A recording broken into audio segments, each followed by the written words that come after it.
আসসালামু আলাইকুম প্রিয় দর্শকবিন্দু, আমন্ত্রণ জানাচ্ছি জনতার সময় টিভির সংবাদে। শুরুতেই থাকছে আন্তর্জাতিক সংবাদ শিরোনাম।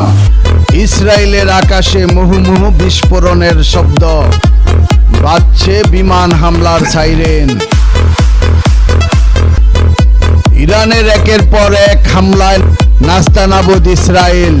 সোমবার শুরু হওয়া হামলা এখনো চলছে। দেশটি জানিয়েছে স্থানীয় সময় ভোর রাত পর্যন্ত এই হামলা চলবে। এদিকে ইরান থেকে ছোড়া ক্ষেপণাস্ত্র প্রতিহত করার জন্য ইসরায়েলি সেনাবাহিনী কাজ করছে বলে জানানোর পর রয়টার্স সংবাদ সংস্থা বলছে তেল আবিবের আকাশে বিস্ফোরণের শোনা যাচ্ছে।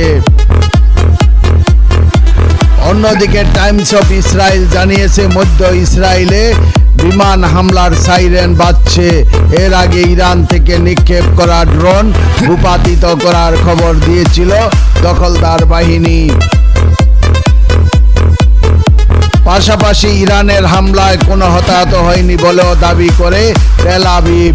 সোমবার এক ফোন আলাপে রুশ প্রেসিডেন্ট ভ্লাদিমির পুতিন ও তুর্কি প্রেসিডেন্ট রিসেপ তাইয়িপ এরদোগান এই সংঘাত তাৎক্ষণিকভাবে থামানোর আহ্বান জানান। ইরানের কীর্তিমান নোবেল শান্তি পুরস্কার বিজয়ী ও বিশ্বখ্যাত চলচ্চিত্র নির্মাতারাও সোমবার এক যৌথ বিবৃতিতে তেহরান ও তেল আবিবের মধ্যে চলমান যুদ্ধবিরতি সংঘাত অবসানের জন্য দৃঢ় আহ্বান জানিয়েছেন।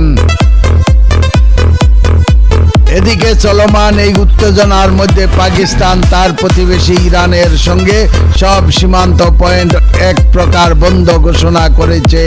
পাকিস্তানের প্রাদেশিক কর্মকর্তা সোমবার এই তথ্য নিশ্চিত করেছেন। ইরান ও ইসরায়েলের পাল্টাপাল্টি হামলার মধ্য দিয়ে চীন সাগর থেকে মধ্যপ্রাচ্যের দিকে যাত্রা শুরু করেছে যুক্তরাষ্ট্রের বিমানবাহী রণতরী ইউএসএস লিমিটজ। জাহাজের গতিপথ শনাক্তকারী ওয়েবসাইট মেরিন ট্রাফিকের তথ্য অনুযায়ী স্থানীয় সময় সোমবার সকালে দক্ষিণ চীন সাগর ত্যাগ করে পশ্চিম দিকে যাত্রা করছে মার্কিন এই রণতরী। প্রিয় দর্শকবিন্দু, আজকের প্রতিবেদন এই পর্যন্তই শেষ করছি আমি মনসুর রহমান পাশা, জনতার সময় টিভি। আল্লাহ হাফেজ।